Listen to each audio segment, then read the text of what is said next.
तो बन रहा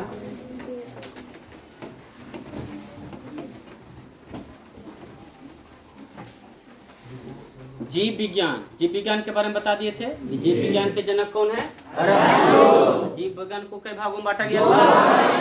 कौन कौन भाग था? एक था पादप और एक का नाम क्या लिखे थे? जंतु विज्ञान। ठीक है, तो पादप विज्ञान के जनक कौन बताए थे? अरस्तु। और जंतु के?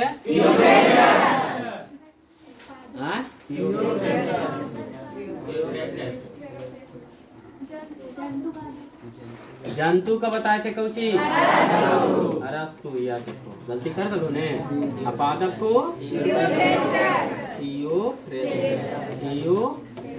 ये ने बताए थे। जीव विज्ञान का नामकरण कौन कौन वैज्ञानिक किए थे? लेमार्क और ट्रेवेलियस। क्लियर है? कितना ईस्वी में?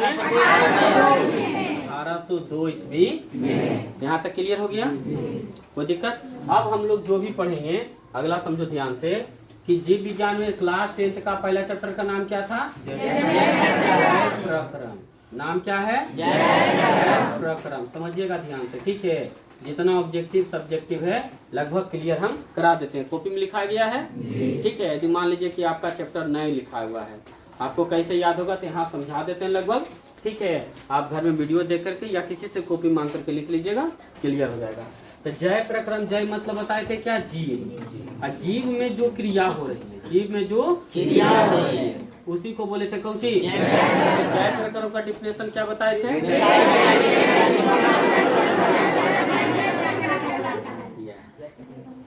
कोई तो वे सारी क्रियाएं जिसके द्वारा जीवों में अनुरक्षण का कार्य होता है, मेंटेनेंस का कार्य होता है, उसी को हम लोग क्या कहेंगे? क्लियर है? जैसे हमारा शरीर, हम दिन भर क्या करें? कुछ न कुछ खाते रहते हैं, पीते रहते हैं, बैठते रहते हैं, उठे रहते हैं और काम करते रहते हैं कि नहीं? इसके दरमियान क्या होता है? ऊर्जा का नाश होता है। तो हमको तो शरीर में फिर ऊर्जा चाहिए ना? या फिर कोई ऐसा काम करते हैं कि शरीर की कोशिका टूट गया तो उसको भी जोड़ना है कि नहीं? तो इसके लिए सबसे बढ़िया काम को चाहिए जैव प्रक्रम, ठीक है? तो जैव प्रक्रम में बताए थे पोषण पढ़ना है। क्या पढ़ना है? अच्छा, जैव प्रक्रम के अंतर्गत बताए थे क्या? पोषण है, शोषण है, परिवहन है, यही सब ने। नियंत्रण समन्वय आप लिख सकते हैं। तो इस चैप्टर में सबसे पहले क्या पढ़ना है? पोषण के बारे में। किसके बारे में? पोषण के बारे में। अब पोषण मतलब होता है भोजन जो ग्रहण करते हैं उसी को हम लोग क्या कहते हैं? पोषण। क्या डिफिनेशन कौन बताएगा पोषण का?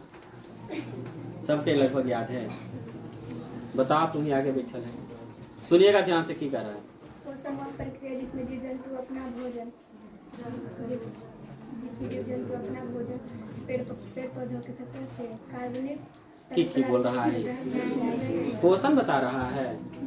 इधर से कौन बताएगा जी? थोड़ा बताइए। पोषण प्रक्रिया जीव जंतु अपना भोजन ग्रहण कर ऊर्जा कार्बन। बैठिए। हमने बताया था पोषण मतलब कौन सी? भोजन। बैठिए। अब भोजन क्यों करते हैं? ऊर्जा के लिए। किसके लिए? तो पोषण हुआ प्रक्रिया है जिसमें जीव जंतु भोजन को ग्रहण करके कौची का निर्माण करता है? ऊर्जा का निर्माण करता है। कौची कहते हैं? पोषण। ये ना, सुनिएगा ध्यान से, आप लोग ने बोलिएगा। हो सकता है कि कोई यूट्यूब के माध्यम से लिखना चाहेगा तो नहीं लिख पाएगा, क्योंकि आप लोग भी बोल देते तो फिर नहीं हो पाएगा, ठीक है? पोषण वह प्रक्रिया है जिसमें जीव जंतु भोजन को ग्रहण करके ऊर्जा का निर्माण करता है, उसी को हम लोग क्या कहते हैं? पोषण। अब पोषण को कितने भाग में बांटा गया? एक का नाम था स्वपोषण। आप लोग सुनिए सिर्फ खाली, ठीक है? जब हम पूछेंगे तब आपको बताना है। स्वपोषण, परपोषण। स्वपोषण पोषण की वह प्रक्रिया है जिसमें जीव जंतु अपना भोजन स्वयं बनाते हैं और कहते हैं स्वपोषण। और परपोषण की वह प्रक्रिया जिसमें जीव जंतु अपना भोजन स्वयं ने बना करके दूसरे पर आश्रित रहता है, उसको क्या कहते हैं? परपोषण। क्लियर हो गया? आप बताए थे स्वपोषण में मात्र एगो कौन है? हरे पेड़, यही न? इसके अलावा भी कोई है? नहीं। मात्र पृथ्वी पर एक ही ऐसा जीव है जो अपना भोजन स्वयं बनाता है। इसके अलावा जितना सारा जीव है कहीं न कहीं दूसरे पर आश्रित रहेगा। क्लियर? पर पोषण बताए थे पोषण की वह प्रक्रिया जिसमें जीव जंतु अपना भोजन स्वयं ने बना करके दूसरे जीव जंतु या पादपों पर निर्भर करते हुए कुछ कहते हैं? पर पोषण। पूछेगा पर पोषण के कितने प्रकार हैं? 3 प्रकार है। पहला प्रकार मृत जीवी, उसके बाद था परजीवी और प्राणी प्राणी सम पोषण। क्लियर है? निर्जीवी को क्या बोले थे? पर पोषण की वह प्रक्रिया जिसमें जीव जंतु मरे हुए जीव जंतुओं से घुलित या अघुलित कार्बनिक पदार्थ के रूप में ग्रहण करते हैं, उसी को क्या कहेंगे? और परजीवी बताए थे पर पोषण की वह प्रक्रिया जिसमें जीव जंतु क्या दूसरे पर आश्रित रह करके ना क्या करता है, हाँ, तो उसको हम लोग को कहेंगे परजीवी। और प्राणी संपोषण किसको कहेंगे? वैसे में कुछ नहीं पता चलता है। पर पोषण की वह प्रक्रिया जिसमें जीव जंतु अपना भोजन ठोस या तरल के रूप में ग्रहण करते हैं, उसी को क्या कहते हैं? प्राणी संपोषण। ठीक है, चलिए, तो ये आपका 3 हो गया। अब स्पेशल पढ़ना है स्वपोषण के बारे में। किसमें पढ़ना है? स्वपोषण। तो स्वपोषण की क्रिया किसमें होता है? हरे पेड़ पौधे। तो हरे पेड़ पौधे, अच्छा, ये स्वपोषण क्या है? भोजन बनाने की क्रिया। किसकी क्रिया? पृथ्वी पर 2 प्रकार के जीव है, एक अपने भोजन बना लेता है, एक वो भोजन बनाता है लेकिन दूसरे पर आश्रित रह करके। जैसे हम लोग, क्या लगता है अपने भोजन बना लेंगे? कहीं न कहीं दूसरे पर आश्रित है कि नहीं? हाँ, तो वही काम है कि स्वपोषण का मतलब होता है पोषण। बता दिए थे, समझा दिए थे, आप समझना। जो पेड़ पौधा अपने से भोजन बनाता है उस प्रक्रिया का नाम है प्रकाश संश्लेषण। प्रकाश संश्लेषण, ये प्रक्रिया का नाम क्या है? प्रकाश संश्लेषण। अब इससे भी ऑब्जेक्टिव आपसे पूछेगा, प्रकाश संश्लेषण दिन में होता है कि रात में? दिन में। याद रखना है, कब कर रहा है? दिन में। क्लियर है? रात में कहाँ नहीं रहता है? अब उसको समझने के लिए प्रकाश संश्लेषण अगर कोई पेड़ पौधा कर रहा है तो उसमें 4 चीज का होना क्या है? यही चारों को कहते हैं कच्ची सामग्री। ठीक है, तो पहला मान लीजिए CO2, फिर आपका जल हो गया, फिर क्लोरोफिल। अब जब ये 3 चीज रहेगा, पेड़ पौधा को रात में भी H2O मिलेगा, लेकिन CO2 भी मिल सकता है, क्लोरोफिल तो उसमें है ये, लेकिन बताइए सूर्य का प्रकाश मिलेगा? इसीलिए आपको ध्यान रखना है कि प्रकाश संश्लेषण की प्रक्रिया दिन में होती है, ना कि रात में। अब प्रकाश संश्लेषण प्रक्रिया के रूप में कहेगा उपोत्पाद के रूप में क्या बनता है? तो उपोत्पाद के रूप में आपका ऑक्सीजन। क्या है? ऑक्सीजन। क्लियर है?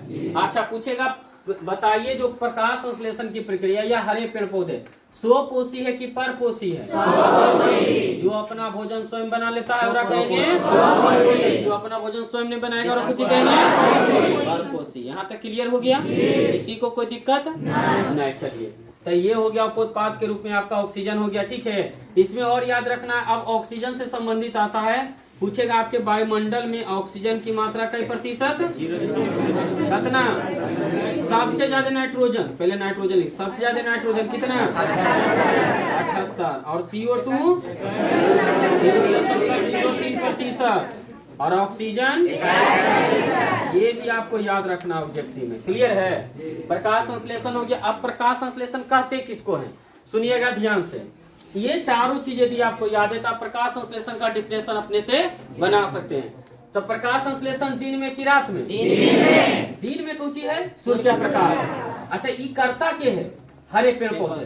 तो क्या लिखेंगे? जब हरे पेड़ पौधे सूर्य के प्रकाश की उपस्थिति में CO2, जल और क्लोरोफिल की सहायता से किसका निर्माण करते हैं? भोजन या ग्लूकोज का निर्माण करते हैं, उसी को क्या कहते हैं? में बोलेगा। ठीक है, सिर्फ हम बोलेंगे, यही सब सुनेगा। हाँ, जब हरे पेड़ पौधे सूर्य के प्रकाश की उपस्थिति में कार्बन डाइऑक्साइड, जल और क्लोरोफिल की सहायता से क्या ग्लूकोज बनाने की क्रिया को क्या कहते हैं? प्रकाश संश्लेषण। अब प्रकाश संश्लेषण का पूछता है समीकरण। क्या पूछता है? समीकरण बताइए। तो हम 4 चीज जानते हैं, चारों चीज को लिखेंगे। सबसे पहले लिखेंगे CO2, फिर लिखेंगे H2O। क्या लिखेंगे? CO2 और प्लस क्या लिखेंगे? H2O। और बताइए, ऊपर हो जाएगा सूर्य का प्रकाश। ठीक है, सूर्य का प्रकाश। और नीचे क्या लिखेंगे? क्लोरोफिल। क्लियर है? आ जाइए। तो भोजन, अच्छा, ये चारों चीज मिलता है। अच्छा, ये चारों चीज किस में हो रहा है? पेड़ पौधा। किसमें? अच्छा, पेड़ पौधा में होगा तो किसका निर्माण होगा? भोजन का। अब भोजन ही कौची हो गया? ग्लूकोज। C6H12O6। आप प्लस क्या लिखेंगे? ऑक्सीजन और कौची H2O। ऑक्सीजन गैस बाहर निकलता है, इसीलिए तीर का निशान लगा देंगे। और ऑक्सीजन कोई कौन सा वायु? प्राण वायु। कौन सा वायु? यहाँ तक क्लियर हो गया। आप बताए थे समीकरण को संतुलित करने के लिए दिमाग नहीं लगाना है, सीधे बोले थे कार्बन कितना है? 6। तो यहाँ पहले 6 तो 6 लिखेंगे, ये 6 दे दिया, ये कितना ले जाएगा? 12। तो ये ले जाएगा 12, तो देखो इधर नाराज नहीं हो जाएगा। तो फिर कहेगा देखो सब के तू ग्लूकोज बांट रहा है, ग्लूकोज मतलब भोजन एनर्जी, तो ये दोनों को बांटे, हमरा दोनों को नहीं बांटिएगा तो गुस्सा आ जाएगा। तो कहेगा ठीक है 6 बचल ना, 6 तू रख ले, 6 तू रख ले। ये हो गया तुम्हारा प्रकाश संश्लेषण का समीकरण संतुलित, यदि ये चारों आपको याद है तो। यहाँ तक कोई दिक्कत? प्रकाश संश्लेषण की क्रिया किसमें होता है? हरे पेड़ पौधे में। हरे पेड़ पौधों को कहते हैं शोकों। अच्छा, प्रकाश संश्लेषी अंग किसे कहते हैं? अंग पूछ रहे गधा, पतिंग ने कहेंगे। क्लोरोफिल कहाँ पाया जाता है? तब कहेंगे सूची में, ठीक है। आ जाइए ध्यान से, पत्ती की पत्ती, पत्ती ना उसी लिखाएगा, पता नहीं। आ जाओ ध्यान से, चलो। तो 4 चीज की आवश्यकता हो गया ना, CO2 H2O, सूर्य का प्रकाश और क्लोरोफिल। उपोत्पाद के रूप में कुछ मिलता है ऑक्सीजन। यहाँ तक हो गया क्लियर? आ जाइए। आप पूछता है ये चारों चीज के बारे में तुमको हम पढ़ाए थे ना, साबित करने के लिए, साबित करने के लिए बता दिए थे। आप थोड़ा सा चलते हैं हम लोग किसमें, चलिए हरे पेड़ पौधा वाला कहानी हो गया ने। अब छोटा सा चलेंगे हम लोग मानव में पाचन। क्या इसमें चलेंगे? पाचन, या उसी को कहेंगे पाचन तंत्र। क्लियर हो गया? तो मानव में जो पाचन होता है, सबसे पहले भोजन कहाँ जाता है? मुख में। मुख से लेकर के कहाँ तक? नलाशय तक की दूरी को हम लोग क्या कहते हैं? आहार नाल। आहार मतलब भोजन है, नाल मतलब नली, तो जिसमें भोजन रहता है उसी नली को हम लोग क्या कहेंगे? आहार नाल की लंबाई फीट में 32 फीट। क्लियर है? सबसे पहले भोजन जो जाता है कहाँ जाता है? मुख में। सबसे पहला ऑब्जेक्टिव देखिए इसमें बनता है कि भोजन का अंतर्ग्रहण सबसे पहले कहाँ होता है? तो अंतर्ग्रहण कहाँ हो गया? चलिए, आप बताए थे मुख में लार पाया जाता है। लार में कौन सा एंजाइम? डायलिन, या उसी को हम लोग क्या कहेंगे? एमाइलेज। क्लियर है? कई गो, कई जोड़ा? 3 जोड़ी, 3 जोड़ी। यहाँ तक क्लियर हो गया? किसका पाचन होता है? कार्बोहाइड्रेट का। पूछेगा मुंह में किसका पाचन होता है? कार्बोहाइड्रेट कोचिंग बदलता है माल्टोज, अभी लिखाए थे कोचिंग में। चलिए, अब मुख में रहता है दांत भी, पहले जीव, पहले क्या? जीव। तो बताइए जीव का काम कोची है? स्वाद कलिका या कलियां होता है। आई क्या करता है काम? स्वाद बताने का काम करता है, ये ने तो जीव का काम हो गया। अब हम लोग चलते हैं दांत में। किसमें? तो दांत बताए थे 2 भाग होता है। एक भाग का नाम क्या था? सफेद, और एक का नाम कौन सा था? पीला। क्लियर है? सफेद और पीला। पंखा को बंद कर दो, गर्मी नहीं लग रहा है? ध्यान अगर रहेगा ना पढ़ाई पर तो गर्मी कुछ ही है, कुछ नहीं। चलिए, सफेद भाग को हम लोग क्या बोले थे? एनामेल, ठीक है। और पीला भाग को क्या बोले थे? ये ना। चलिए, दांत किसका बना होता है? Calcium phosphate. क्लियर? चलिए, बताए थे दांत क्षति होता है किसके कारण? इसके कारण, याद रखिएगा, फ्लोरीन के कारण। किसके कारण? चलिए, अब दांत के कार्य, तो सबसे बड़ा चीज दांत का कार्य क्या है बताइए? भोजन को क्या करेगा? चबाना और काटना, यही ना? काटना लिखिए, कुतरना लिखिए। क्लियर है? और दांत बताए थे कई प्रकार के? दांत जो प्रकार होता है, कई प्रकार के?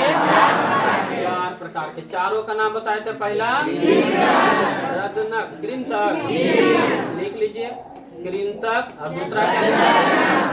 रदनक, और चवर्णक। अग्रचवर्ण। क्या लिखेंगे? क्लियर है? ये 4 प्रकार का दांत है। ठीक है, दांत का मुख्य काम कौन सी है? चबाना, काटना और उतारना। कई प्रकार के दांत? अब यदि से पूछेगा दांत की संख्या बताइए, किसकी संख्या बताइए? तो दांत की संख्या 32। ऐसा नहीं सोचना कि 4 को बता दिए है समझ में? प्रकार अलग चीज है, संख्या अलग चीज है। आप बताए थे पूरे जीवन काल में दांत की संख्या 52। तो दूध दांत की संख्या, तो दूध दांत की संख्या कितना होता है? यहाँ तक कोई दिक्कत?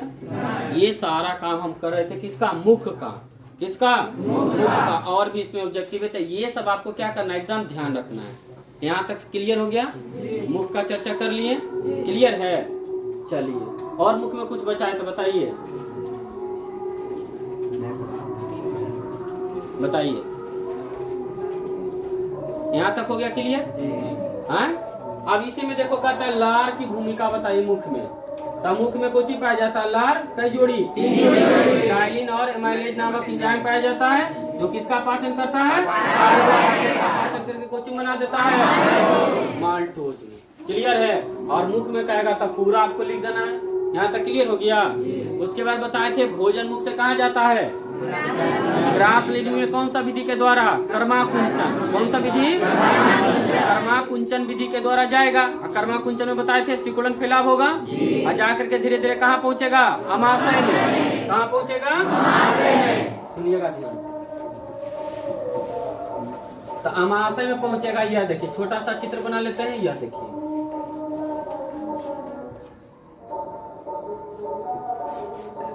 यह देखिए, ये हो गया अमाशय की आकृति। तो बताए थे अमाशय में कौन सी एक ग्रंथि पाई जाती है जिसको कौन सा ग्रंथि कहते हैं?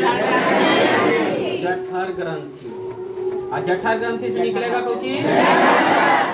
जठर रस। और जठर रस से भी बताए थे कौन कौन? एक रेनिन और एक पेप्सिन। और इसी से कहता हाइड्रो अम्लीय व्यवस्था ना, तो इसी में लिख लो ना HCl। ठीक है, अब रेनिन बताए थे दूध का पाचन करता है, लेकिन होता है किसमें? सिर्फ बच्चों में। अब हम लोग तो बच्चा रही नहीं, बुढ़ा हो गई धीरे धीरे जी। तो ये देखो पेप्सिन। अब ये क्या करेगा? कौन सा? अघुलनशील प्रोटीन का कौची में? सरल घुलनशील में बदलेगा और पाचन करेगा। ये ने उसके बाद मेन काम है HCl का भी। अमाशय में भोजन का माध्यम कैसा होता है? अम्लीय की क्षारीय? हैं? अरे गधा नितन हाइड्रोक्लोरिक अम्ल है तो खट्टा होते, और खट्टा के कहते हैं अम्लीय। कौची? तो इसमें भोजन का माध्यम कैसा होगा? अम्लीय। लेकिन बताइए मुख में कैसा होगा? क्षारीय। खट्टा खट्टा लगते रहता है मुख में, क्षारीय जैसा। अरे नमक है, पानी है क्या? क्षारीय क्या है? उसमें लवण की मात्रा अधिक कम होता है। ठीक है, ऐसे तो पानी है, उदासीन है, लेकिन होगा अभी तक कौन सी? क्षारीय। खट्टा पानी नहीं, जब तक उसमें कोई खट्टा पदार्थ मिलाया नहीं जाए। तो जठरस हो गया, रेनिन हो गया, पेप्सिन हो गया, हाइड्रोक्लोरिक हो गया ना। हाइड्रोक्लोरिक मेन आपको पूछता है हाइड्रोक्लोरिक अम्ल के बारे में बताइए। ठीक है, तो हाइड्रोक्लोरिक अम्ल का मेन काम क्या है? भोजन को कुछ बनाएगा? क्षारीय से अम्लीय बना देगा कि नहीं? और उसके बाद बताए थे जीवाणुनाशक। अब अल्सर संबंधित रोग किसमें होता है? अमाशय में। अब ये अल्सर क्या बताए थे? यदि आप बराबर खाना नहीं खाइएगा तो जठर ग्रंथि से जठर रस निकलते रहेगा। कौन सी निकलते रहेगा? अब ये हाइड्रोक्लोरिक अम्ल है। अम्ल का काम है कोई चीज को पचा देना। अब पचाने के लिए भोजन तो आपके पेट में है नहीं, तो ये क्या करेगा? अमाशय के भीतरी सतह को ही पचाना स्टार्ट कर देगा। और जब पचाना स्टार्ट करेगा तो पेट में दर्द होगा, रक्त के माध्यम से या रक्त बाहर आएगा। ठीक, उल्टी कीजिएगा तो या भोजन के साथ या उल्टी होगा तो क्या होगा? कुछ देखिएगा कि रक्त के कण बाहर आ रहा है, तो समझ जाना कहीं न कहीं व्यक्ति को चीज से संबंधित है, अल्सर से। या फिर बताए थे व्यक्ति का क्या होगा? पूरा स्मेल आएगा उसके शरीर से, कुछ बोलेगा तो एकदम इतना खराब आएगा कि मत कहो। ठीक है, तो आपके पेट में यदि भोजन है तो अल्सर वाला बीमारी नहीं होगा। लंबे समय तक आप भूखे रहने का नाटक करते हैं। यदि आप घर में खाना नहीं खाते, कोई कुछ बोला रूस के लिए नहीं खाएंगे, लेकिन बराबर ही सब रूस रहो ने तो रूस जेबे करबो। साथे में जापान के बाद उन्हें उमानाथ, उन्हें कहा उमानाथ हो जाए, सुहा करके गंगा जी में गा करके 12 में 13 दिन लाओ गरम पूड़ी। ठीक है, आ जा। तो अल्सर संबंधी किससे? और कौन सा अम्ल इसका जिम्मेदार है? हाइड्रोक्लोरिक अम्ल। क्लियर है? आंसर किसको बता दिए? आ गया समझ में? चलिए इतना तो हो गया क्लियर। अब भोजन कहाँ जाएगा? पकवाशय, ग्रहणी होते हुए बताए थे ना। उसके बाद छोटी आंत, फिर बड़ी आंत। क्लियर है? इतना तो हो गया क्लियर।